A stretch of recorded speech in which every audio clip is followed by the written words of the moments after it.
Hello, I'm Dr. Vamsi Velcheti, your guest host for the ASCO Daily News Podcast today. I am a professor of medicine and director of thoracic medical oncology at the Perlmutter Cancer Center at NYU Langone Health. The management of small cell lung cancer has rapidly evolved over the past few decades. And today, molecular testing and biomarker testing for lung cancer is absolutely critical in terms of designing treatment options for our patients with metastatic non-small cell lung cancer.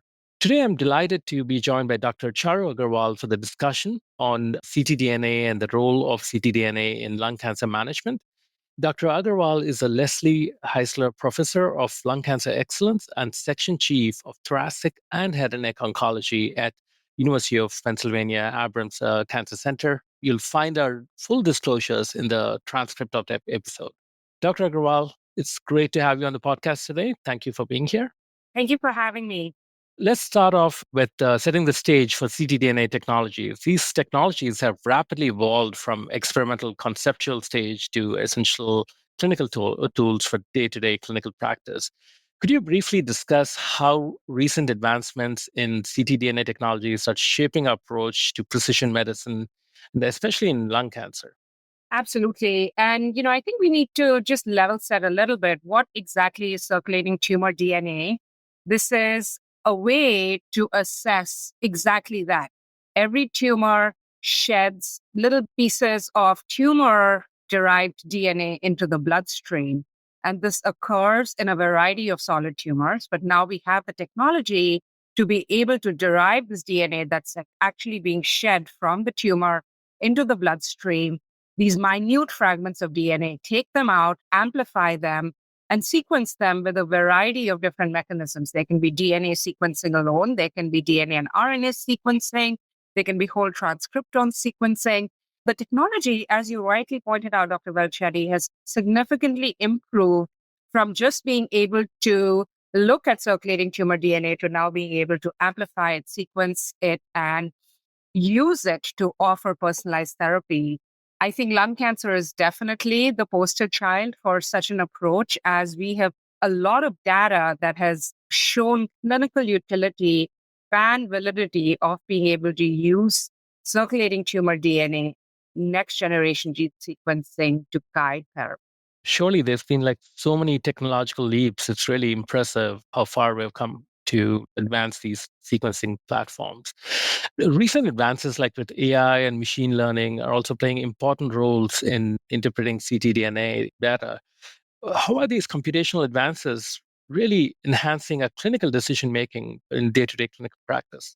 I think while we have formally established the role of ctDNA in the management of patients with metastatic lung cancer, some of the approaches that you talked about are still experimental. So let me backtrack a little bit and set the stage for how we use ctDNA in clinical practice right now.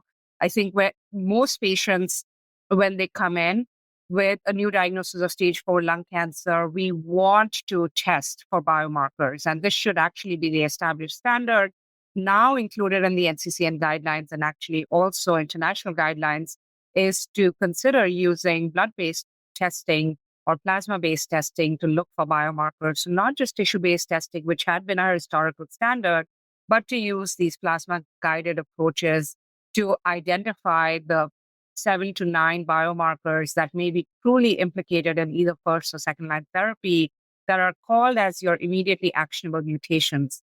What you're talking about, AI, computational methods, I think there's a lot of excitement about how we can use genomic signatures that are derived from either tissue or ctDNA-based biomarker testing, combine it with radiomic features, combine it with histologic features, look at H&E patterns, use AI, algorithmic learning to be able to actually predict recurrence scores, or can we actually come up with predictive signatures that may be extremely helpful. So I think some of the techniques and technologies that you're talking about are incoming. They are provocative. I think they're very exciting, but very early. I think it's really amazing how many advances we have with these platforms. The challenge really is the significant gap in terms of uptake of molecular testing. Even today in 2025, there are significant gap in terms of all metastatic lung cancer patients being tested for all the biomarkers. So Why do you think there's so much challenge in testing patients with lung cancer? In most academic practices, we try to achieve 100% testing for all our patients, but we know from recent studies that that's not the case across the country. What do you think the gaps are? Biomarker testing is so essential, like you pointed out, for us to be able to guide the right therapy for our patients. And we see this in our practice every day. As you and I see patients with lung cancer, that a large proportion of our patients either don't get tested or they start therapy before their test results come back. So I think this is a real problem. However, to add some optimism to this problem, I do think that we are making a move in the right direction. So 4 or 5 years ago, there was a lot of data being presented at national meetings, including ones from the American Society of Clinical Oncology, where we saw that nationally, the rates of biomarker testing were probably in the rate of 40 to 50%. However, now with the availability of both tissue and plasma, I do think that the rates of biomarker testing are increasing. And if you were to survey a sample or even perform retrospective data research, I believe that the number is closer to 70% of all patients with metastatic non-small cell lung cancer.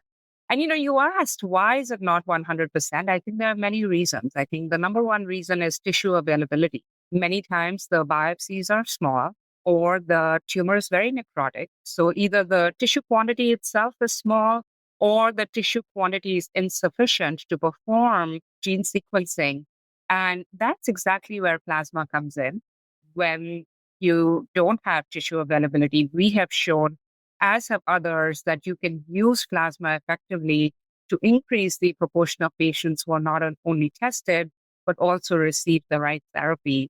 I think there are also other barriers, including inertia. I think this is both patient and physician inertia, where patients want to get started quickly. They don't want to wait.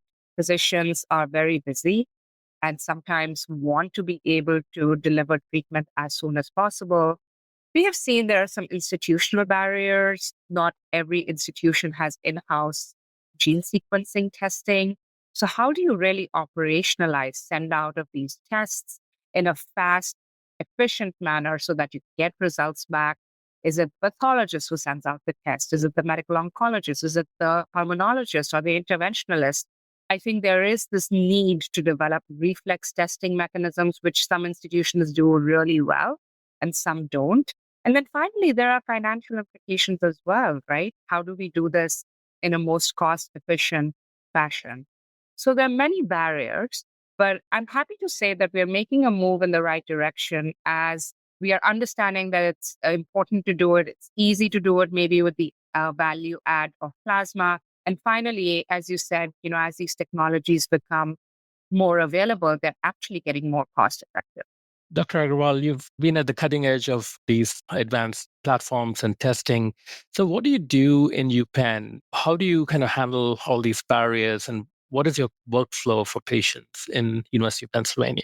One of the things that I mentioned to you was there may be institutional barriers when it comes to gene sequencing. So we actually, several years ago now, instituted a very robust reflex testing paradigm where almost all of our patients, regardless of stage with a non-squamous, non-small cell lung cancer diagnosis, would automatically be reflexively sent to our molecular pathology lab, where they would get gene sequencing, both with a DNA as well as with an RNA fusion-based platform. And the reason we did this was because we wanted to expedite and reduce the turnaround time. We also wanted to ensure that we were not just doing DNA testing, which I think is really important for our listeners here. There are many fusions as well as certain skipping mutations like METexon 14 that may be missed on DNA testing alone. So it's really incredibly important to run both DNA and RNA samples. So we do this routinely. And based on our research and others, what we also do routinely is that we send concurrent tissue and liquid biopsies or plasma NGS testing upon initial diagnosis. So for example, if a patient comes in with a diagnosis of stage 4, non-small cell lung cancer, their tissue might already be at my molecular pathology lab based on the reflex mechanism that I just described to you. But upon their initial meeting with me, we will send off plasma.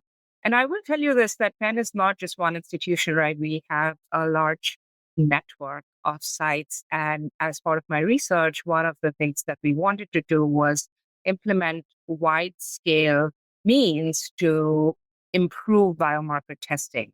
And we have done this with the use of technology. Like you mentioned, Dr. Velcheti, how can we actually use AI? How can we leverage our electronic medical record to identify these patients? So we have a nudge-based mechanism which actually facilitates the pending of orders for biomarker testing for patients with new diagnosis of metastatic non-small cell lung cancer. And we are looking at our rates of biomarker testing, but also rates of completion of biomarker testing before first-line therapy started. So many of our participating sites are clusters for our randomized controlled trial to increase molecular testing. And I'm really excited about the fact that we're able to implement it, not just at our main satellite downtown Penn Hospital, but also across our community. I think that's great. Thank you so much for those insights, Dr. Aggarwal. I think it's so important. Having the best technology is not just enough. I think implementation science is actually a real thing. And I think we need to all learn from each other, advance these things. So I want to ask you the new emerging paradigm in terms of using ctDNA. Of course, in the metastatic setting, we've been using ctDNA for molecular profiling for a while now. But the recent data around monitoring early stage disease, like especially post-operative monitoring, is an exciting area. There are a lot of opportunities there. Could you please talk us through the emerging data in lung cancer and how do we kind of incorporate ctDNA-based monitoring, MRD, or should we even do that right now? Is the data ripe enough for us to kind of deploy this in a clinical setting? I think using ctDNA in the early stage setting is our next frontier. In lung cancer, I think naturally we have been able to successfully deploy this in the stage 4 setting. It's made a meaningful difference in the lives of our patients.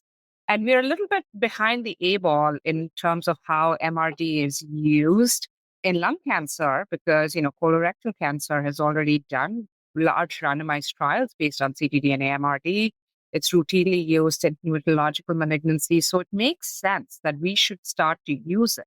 However, when I say this with excitement, but also a little bit of gentle caution saying that we actually don't quite have the prospective randomized data just yet on how to deploy. Yes, intuitively, we would say that if you detect ctDNA MRD, that patient is high risk. So we identify that, but we actually don't know what to do with the second part of that information. Is once you identify a patient with high risk, are there other techniques that we can then come in with or other drugs that we can come in with to modify that risk? And that's the thing that I think we don't have right now. The other thing that we don't have right now is the timing of the assay, when to use it. Is it to be tested in the pre-op setting? Is the post-op test the best timing, or is it monitoring and dynamics of ctDNA that are most important? And the third thing I will say in terms of cautionary pause is that we don't know which test just yet. There are actually a few commercially available tests out in the market right now. We know about them, and I'm sure our community colleagues know about them. Some of them even have Medicare approval. However, many of these tests are currently tissue informed. We don't have tissue uninformed tests. And what does that mean? Tissue informed means that you actually take a piece of tumor tissue, you sequence that tumor, and based on the gene profile of that tumor, you actually design a panel that can then be used to track the mutations in the blood-based panel. This requires, as the name implies, tumor. So can this be used in the pre-op setting is a large question because coming back to the idea of tissue availability, you and I both know that when we get FNAs and we use it for PD-L1 testing and we use it for gene sequencing, there often isn't enough tissue left for us to then either do whole genome sequencing or even whole transcriptome sequencing, which may be required to build some of these assays. I think the future lays in this idea of tumor uninformed assays, because if we could go to a blood only or a plasma only approach using novel signatures like proteomics or methylation, I think that's where the future is. But we're still a little bit early in the discovery stages of those, as well as to come are the validation stages so that we can be confident that these blood-only assays may actually give us an answer. So with those three sort of cautionary notes, I would say that optimism is still very high. I think ctDNA MRD is the right place to think about. We need to do this for our patients to better identify high-risk patients and to think about means to escalate treatment for them.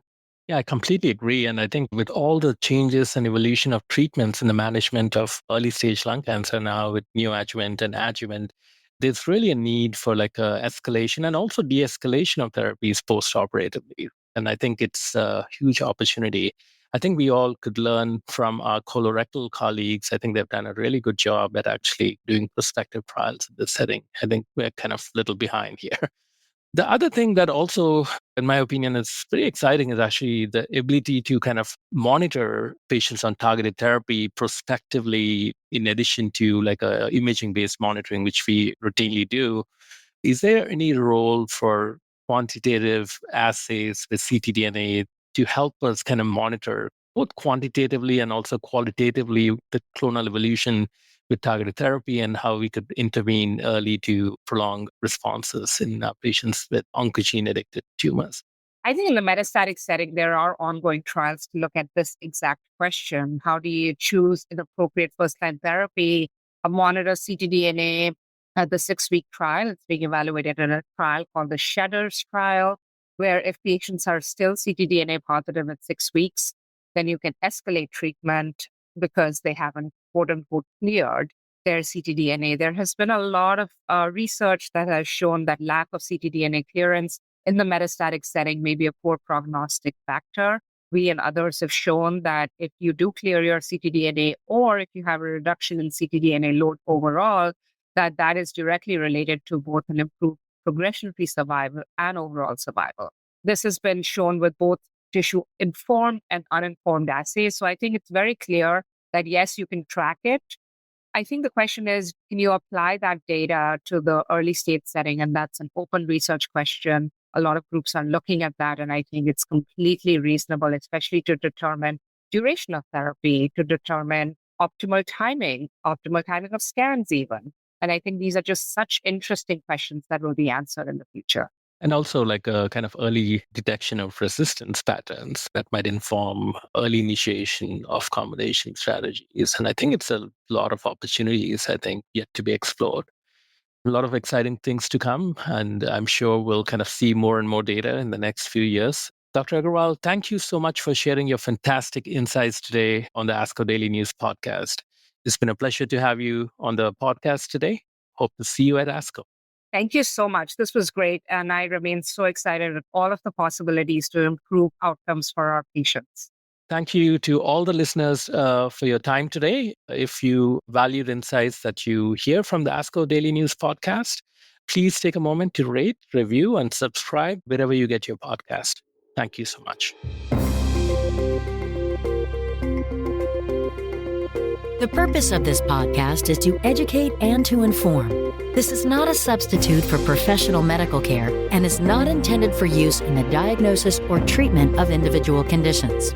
Guests on this podcast express their own opinions, experience, and conclusions.